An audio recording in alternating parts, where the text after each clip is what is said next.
혹시 주식이나 부동산에 관심이 있으신가요? 어떠세요? 많은데 관심 별로 없으시군요. 다들 반응이 별로네요. 전에 같이 있었던 목사님 중에 한 분이 주식을 좀 자기가 할 수 있는 선에서 크게 투자를 했습니다. 그리고 실패했습니다. 그래서 고생을 좀 했죠.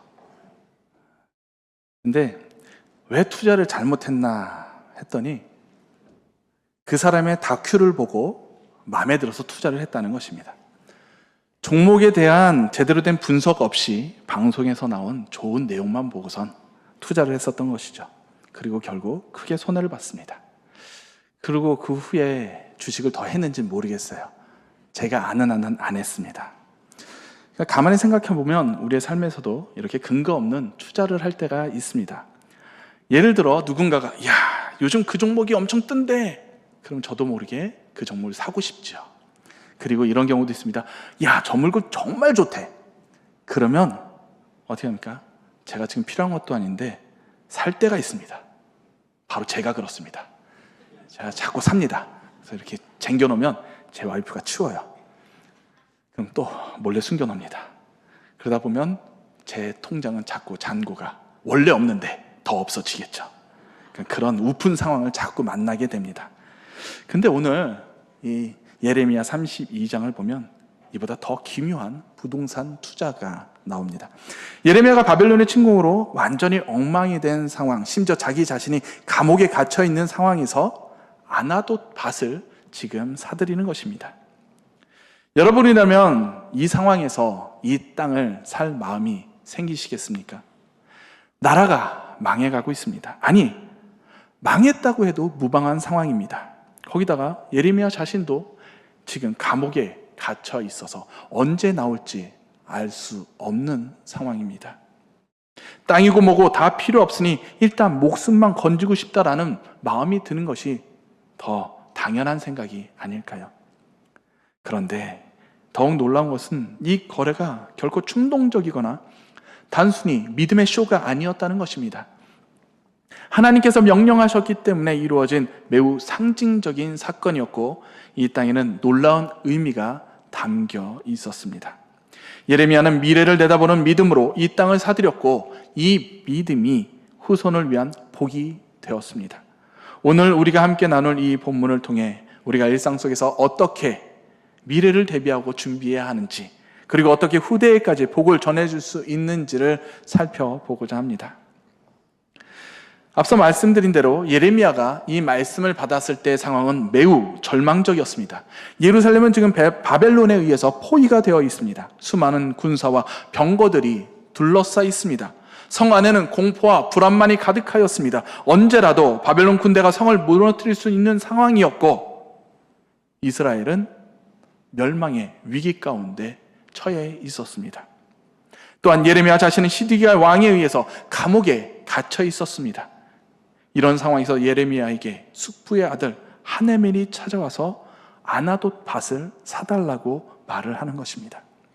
7절 말씀입니다. 내 숙부 살룸의 아들 하나멜이 내게 와서 말하기를 너는 아나돗에 있는 내 밭을 사라 하리니 이는 내게 기업 물을 권리가 있음이라 하시더니 아나돗은 어떤 곳입니까? 예레미야가 태어난 곳입니다. 그리고 예루살렘에서 약 5에서 6km 떨어진 곳에 위치하고 있는 북동쪽으로 5, 6km 정도 떨어진 곳에 위치하고 있는 제사장들의 도성 중에 하나였습니다. 그리고 이곳은 솔로몬 때 솔로몬이 아니라 아비아달을 지지했던 그러다가 추방되었던 제사장 아비아달이 기양을 간 곳 그것이 바로 이 아나돗입니다. 지금 이 지역은 예루살렘보다 북쪽에 위치하고 있는 곳으로 이미 바벨론군에 의해서 파괴가 되었거나 황폐해졌을 가능성이 매우 큰 지역입니다. 이는 무엇을 의미하고 있는 것입니까? 아나돗의 토지나 재산의 가치가 거의 없다는 것입니다. 사실상 거의 쓸모가 없는 땅, 무가치한 땅이라고 할 수가 있습니다. 그런데 하나님께서 지금 이 땅을 사라고 명령하시는 것입니다.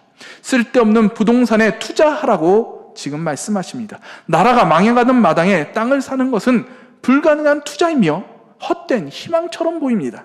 그러나 이것은 단순한 투자가 아니며 하나님의 회복의 약속이 담긴 믿음의 행위였습니다. 예레미야는 이러한 하나님의 명령을 듣고 어떻게 하였습니까? 저라면 대단히 고민하였을 것입니다. 하나님, 아무 희망이 보이지 않습니다. 다 망하지 않았습니까? 라고 저는 아마 따졌을 것입니다. 그러나 예레미야는 어떠했습니까? 예레미야는 전혀 의심하거나 고민하지 않았습니다. 이유를 묻지도 않았습니다. 하나님, 지금 이 땅을 사봤자 아무 의미가 없지 않습니까? 아니, 지금 왜 이 땅을 사야 합니까? 라고 묻지 않았습니다. 현실적인 계산을 하지 않았습니다. 그리고 8절 말씀에 이렇게 말합니다. 내가 이것이 여호와의 말씀인 줄 알고. 하나님의 말씀이기에 그는 순종하였습니다. 그리고 실제로 은 17세겔을 달아서 값을 치르며 법적 절차에 따라 매매 증서를 기록하고 봉인하였습니다. 예레미야가 이렇게까지 공을 들여 종식적으로 매매 과정을 진행한 이유는 반드시 이 땅이 회복될 것이라는 하나님의 약속을 후대에 분명히 전하기 위함이었습니다. 당시 예레미야 시대는 멸망 직전이라는 극단적인 절망 속에 있었습니다. 즉 땅을 사도 그것이 자신의 소유로 보장될 수 없는 현실이었습니다. 그럼에도 불구하고 예레미야가 땅을 산 행위는 불가능한 상황 속에서 그럼에도 불구하고 미래를 향한 희망이 여전히 존재함을 보여주는 것이었습니다. 후손을 위한 복을 확신하며 믿음으로 행한 것입니다. 하나님이 회복을 약속하셨다면 지금 처한 상황이 아무리 희망이 보이지 않고 암담할지라도 그 약속이 반드시 이루어진다는 메시지인 것입니다. 매튜 헨리는 이 본문을 해석하며 예레미야의 아나돗밭 매입은 절망 중에서도 하나님의 언약 백성은 결코 끝나지 않는다라는 위대한 표징이다라고 말을 하고 있습니다. 그러므로 우리는 오늘날 우리의 아나돗밭을 찾아야 할 것입니다. 아나돗밭이란 무엇입니까? 미래를 위해 지금 투자해야 할 영적 가치를 의미합니다. 그렇다면 오늘날 우리에게 있어서 이 아나돗밭은 무엇일까요? 우리 사회는 지금 여러 가지 불확실성과 위기 속에 놓여 있습니다. 특히 정치와 경제 불안 속에서 분열과 갈등이 깊어지고 있습니다. 우리는 정말 많이 기도하여야 할 것입니다. 더 이상 이 땅이 분열되지 않도록. 그리고 기후위기와 개인적인 고민까지 더해져 우리의 현실은 답답하기만 합니다. 때로는 정말 답이 없다는 말이 절로 나오기까지 합니다. 그러나 그럼에도 불구하고 믿음의 눈으로 보면 오히려 미래를 준비하고 후손에게 물려줄 믿음의 유산을 세울 기회가 있다는 사실입니다. 하나님께서는 우리 각자에게 아나돗밭과 같은 새로운 가능성을 허락하십니다. 세상의 기준으로는 가치 없어 보일지라도 하나님께서 회복과 소망을 약속하신 영적 터전이 분명히 존재합니다. 그중 하나가 바로 가정과 자녀를 위한 신앙교육입니다. 신앙교육은 단기적으로 그 성과가 가시적으로 나타나지는 않습니다. 그러나 꾸준한 말씀 교육과 가정 예배, 자녀와의 대화를 통해 믿음의 씨앗을 심고 돌아본다면 언젠가 그들은 믿음의 세대로 성장하여 사회와 교회를 변화시키는 주춧돌이 될 것입니다. 그리고 중요한 점은 이러한 신앙교육은 교회에서만 이루어져서는 안 된다는 것입니다. 가정에서도 함께 실천되어야 합니다. 연구에 따르면 부모의 진지한 신앙 실천이 자녀의 평생 신앙 형성에 결정적인 영향을 미친다고 합니다. 미국의 풀러 신학교의 연구 리서치인 스티키 페이스에 따르면 부모가 신앙을 적극적으로 실천할 경우 자녀가 성인이 되어서도 신앙을 유지할 확률이 82%에 이른다고 합니다. 반면 부모가 신앙을 형식적으로 여기거나 교회에만 맡길 경우 자녀의 신앙 유지율은 20% 미만으로 급격히 낮아진다고 합니다. 결국 신앙교육은 가정에서 부모가 본을 보이며 지속적으로 이루어질 때 가장 효과적이라는 것입니다. 또 하나의 아나돗밭은 지역사회와 이웃을 섬기는 것입니다. 경제와 정치가 불안할수록 우리는 자신의 생존에 급급하여 이웃을 돌아보는 일에 소홀해질 수 있습니다. 흔히 내 코가 석자라는 말을 합니다. 이럴 때일수록 우리는 더욱 소외된 이웃에게 관심을 기울이고 작은 필요를 채워주는 일이 매우 중요하다는 사실입니다. 이러한 섬김은 단순한 자선 활동을 넘어서 하나님의 뜻을 실천하는 거룩한 행위입니다. 결국 하나님께서 크게 사용하실 복의 통로가 될 것입니다. 결국 우리에게 주어진 아나돗밭은 세상의 눈에는 무가치해 보일 수 있습니다. 헛된 노력으로 보일 수 있습니다. 그러나 하나님께서 약속으로 보증해 주신 소중한 자리입니다. 우리가 이 땅을 믿음으로 붙잡고 가꾸어 나갈 때 하나님이 예비하신 회복과 열매를 경험하게 될 것입니다. 이는 단순히 무모한 투자가 아니라 하나님의 신실하심에 대한 믿음의 결단이며 미래를 준비하는 순종의 행위인 것입니다. 자녀를 위한 예배와 기도, 말씀 교육, 그리고 소외된 이웃을 섬기는 일이야말로 우리가 미래를 위해 해야 할 가장 값진 투자입니다. 하나님께서 우리에게 허락하신 믿음의 아나돗밭을 정성껏 가꾸어 장차 하나님께서 이루실 회복과 축복을 기대하며 살아가는 저와 여러분들이 되시기를 소망합니다. 그렇다면 구체적으로 어떻게 이 아나돗밭을 가꾸고 다음 세대에게 복을 전할 수 있을까요?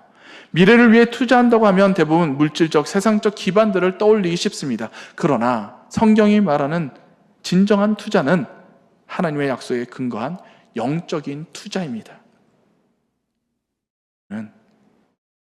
우리가 지금부터 실천적으로 해야 할 몇 가지 방법들을 살펴보고자 합니다.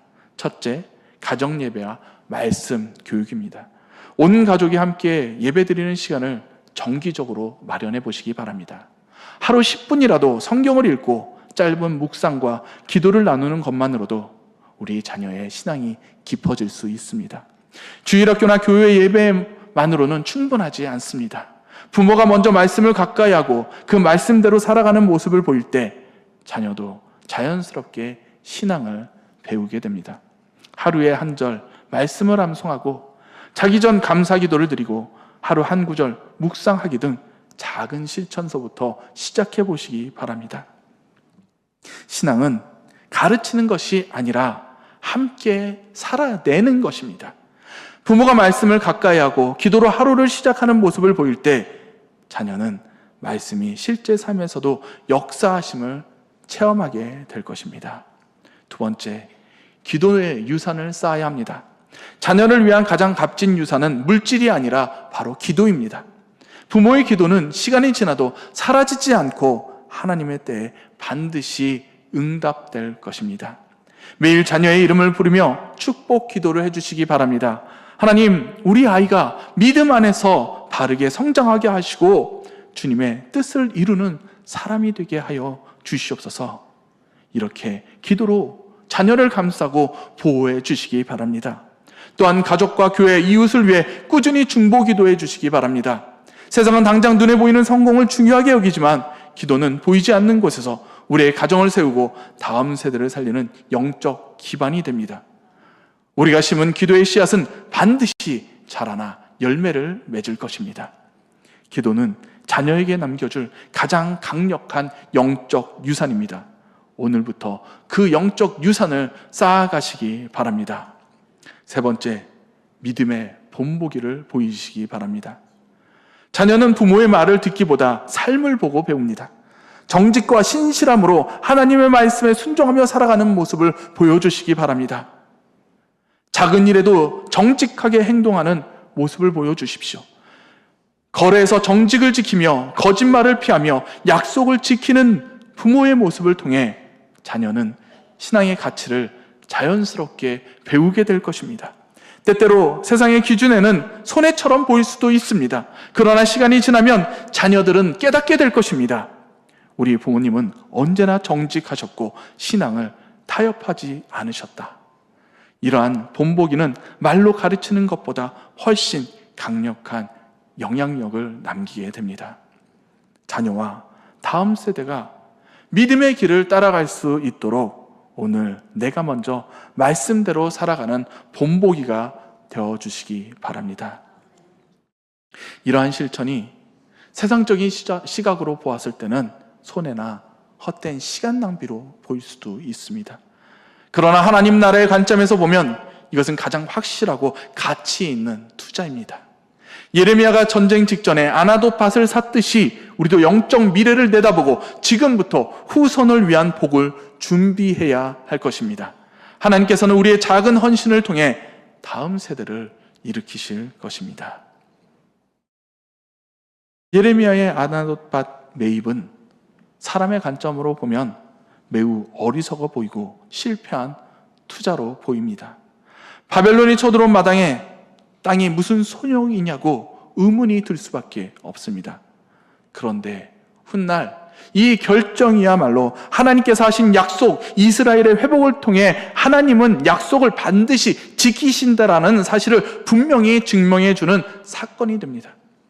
즉 예레미야의 행동은 당장 보기에는 어리석어 보였지만 그 모습을 통해 후대는 하나님의 말씀을 더욱 확신하게 되었습니다. 우리도 이처럼 믿음의 도전을 감당할 수 있어야 할 것입니다. 세상이 이해하지 못하더라도 하나님의 말씀을 따라 행했다면 결국 그것이 축복임이 드러나게 될 것입니다. 어떤 정직하고 성실한 직원이 있었습니다. 그리고 그는 예수님의 가르침을 따라 동료들을 잘 섬겼습니다. 그는 거짓말도 아부도 전혀 하지 않았습니다. 규칙과 원칙을 지키며 생활을 하였습니다. 그런데 주변 사람들은 그런 그를 바라보며 이렇게 말하였습니다. 융통성이 없다, 어리석다고 비웃었습니다. 그리고 실제로 그는 다른 사람들보다 더 늦게 진급을 하게 되기도 하였습니다. 그의 성실과 정직 그리고 그 원칙을 지키는 모습이 세상을 살아가는 데는 별로 도움이 되지 않는 것 같았습니다. 오히려 손해가 되었습니다. 그러나 팀장으로 진급한 동료가 가장 먼저 찾은 사람, 그 팀을 꾸리는데 가장 필요한 사람으로 제일 먼저 찾은 그 사람이 바로 이 정직하고 성실한 직원이었다는 것입니다. 우리는 말씀대로 살아갈 때 세상에서 오해를 받거나 손해를 보는 것처럼 보일 때가 있습니다. 그러나 우리는 기억해야 합니다. 하나님께서는 더 큰 축복과 회복을 예비해 두셨다는 사실입니다. 종교개혁자 존 칼빈은 자신의 예레미야 주석에서 눈앞의 이익을 쫓는 것은 세상의 방식이고 미래의 언약을 붙드는 것은 믿음의 방식이다 라고 말을 하였습니다. 우리 역시 이 믿음의 방식을 적용하며 하나님의 언약을 붙드는 삶을 살아가야 할 것입니다. 예레미야가 전쟁 직전 모든 사람에게 쓸모없다고 여겨진 아나돗밭을 사면서도 그는 담대하게 웃을 수가 있었습니다. 그 이유는 무엇입니까? 바로 하나님의 약속이 그의 든든한 담보였기 때문입니다. 인간적인 눈으로 보면 손해를 볼 수밖에 없는 일입니다. 그러나 예레미야는 이것이 여호와의 말씀임을 확신하였기에 주저함 없이 순종했습니다. 이는 단순히 믿음이라는 말만 내서 무모하게 행동하는 것이 아니라 하나님께서 분명한 사인을 주셨고 그로 인해 두려움 없이 선택할 수 있었던 것입니다. 오늘날에도 아무리 믿음이라도 너무 무모한 것이 아닐까 하고 고민되는 순간들이 우리에게 있게 됩니다. 예를 들어 더 내려놓음이라는 책의 저자로 알려지신 이용규 선교사님은 하버드 대학교에서 보장된 미래를 대신하고 몽골로 선교 사역을 떠나게 되셨습니다. 많은 사람들이 정말 몽골에 가야만 하는 것이냐, 이 정도 기회를 포기하는 것은 너무 아깝다고 다들 만류하였습니다. 세상적 시선으로 보면 당연히 이해하기 어려운 결정이었습니다. 그러나 이용규 선교사님은 기도로 고민한 끝에 하나님께서 몽골에서 자신을 필요하신다는 확신을 얻고 모든 것을 내려놓았습니다. 이는 예레미야가 아나돗밭을 살 때와 마찬가지로 하나님의 부르심에 대한 분명한 믿음이 있었기에 가능한 결정이었던 것입니다. 일반적으로 세상적 투자는 이익을 보장하는 수치와 지표를 요구합니다. 그러나 신앙적 순종은 하나님의 말씀과 그분의 신실하심이 담보가 됩니다. 물론 이것이 하나님이 시키셨다라는 말만 내세워 무턱대고 돌진하라는 말은 아닙니다. 예레미야처럼 하나님의 음성을 바르게 분별하고 이용규 선교사님처럼 깊은 기도와 묵상으로 확신을 얻어야 합니다. 그럴 때라 비록 현실이 암담하고 사람들 눈에는 무모해 보이는 일이라 할지라도 하나님께서 함께 하신다는 믿음으로 담대히 감당해낼 수 있는 것입니다. 그리고 결국에는 그 선택이 웃을 수 있는 이유가 될 것입니다. 예레미야는 누구도 투자하지 않는 쓸모없는 땅이라고 여겼던 아나돗밭을, 그것도 나라가 곧 망할 것 같은 상황에서 매입을 하였습니다. 단순히 믿음만 있으면 된다는 막연한 신념이 아니라 하나님께서 주신 확실한 약속을 붙들었기 때문이었습니다. 그 결과 예레미야의 행동은 하나님께서 멸망 직전의 상황에서도 여전히 소망과 회복을 준비하신다는 사실을 분명히 드러내 보였습니다. 후대에 돌아올 백성들에게 그 밭이 하나님의 신실하심을 증언하는 상징이 된 것입니다. 오늘날에도 우리의 상황이 절망적일 수 있습니다. 경제 위기, 정치 갈등, 사회적 불안, 개인적 고민 등 이러한 불편한 사실들이 우리 삶에 가득합니다. 그러나 세상이 불확실하다고 해서 하나님의 약속까지 불확실해지는 것은 결코 아닙니다. 오히려 우리는 믿음으로 아나돗밭을 사라는 하나님의 음성을 기억해야 할 것입니다. 그것이 당장은 무의미하고 손해처럼 보일지라도 하나님께서 함께 하시면 우리와 우리 후손에게 복이 될 믿음의 행동이 될 것입니다. 그러므로 아무리 작은 일이라도 하나님의 말씀에 근거한 확신을 붙드는 결단이 필요합니다. 우리가 일상에서 선택해야 할 아주 사소한 순간부터 말씀을 기준으로 삼아야 한다는 것입니다. 이 정도쯤은 대충 넘어도 괜찮아가 아니라 아주 작은 부분에서도 우리의 삶의 태도를 가꾸어야 합니다. 아무리 미묘한 상황일지라도 말씀대로 정직과 사랑, 겸손을 실천하는 결정을 해야만 할 것입니다. 또한 우리의 삶을 통해 후손에게 영적 유산을 남기길 힘써야 합니다. 부모의 신앙이 자녀에게 큰 영향을 주듯이 우리의 매일의 순종과 섬김이 다음 세대를 위한 복이 될 것입니다. 세상에 볼 때는 이해하기 어려워도 하나님이 주신 약속이 있는 길이라면 용기 있게 걸어가야 할 것입니다.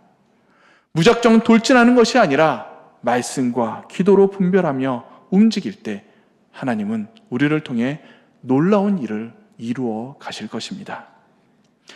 오늘도 우리에게는 많은 선택의 순간들이 있습니다. 그때마다 이것이 정말 여호와의 말씀인가를 묻고 하나님께서 확신을 주시는 길이라면 아나돗밭을 사는 믿음의 결단을 내리시기를 바랍니다. 하나님이 회복하시고 후대에 이루어질 풍성한 복을 예비해 두셨습니다. 우리가 그 복의 통로가 되기를 주님의 이름으로 축복합니다. 이 시간 함께 기도하겠습니다. 하나님, 예레미야가 그 쓸모없는 아나돗밭을 구입한 것은 주님의 말씀, 그 약속을 분명하게 붙들었기 때문입니다. 그리고 그 쓸모없는 땅은 미래 회복의 약속이 되었습니다. 증거가 되었습니다. 다음 세대를 세우는 희망이 되었습니다. 주님, 우리에게 비록 눈에 보이는 결과가 없을지라도 주님께서 우리에게 약속하시고 말씀하시면 영적인 투자를 담대히 행하게 하여 주시옵소서. 다음 세대를 세우는 것, 미래를 세우는 것에 담대함으로 나아가게 하여 주시옵소서. 그리고 주님의 축복을 누리게 하여 주시옵소서. 예수 그리스도 이름 받들어 기도드리옵나이다. 아멘.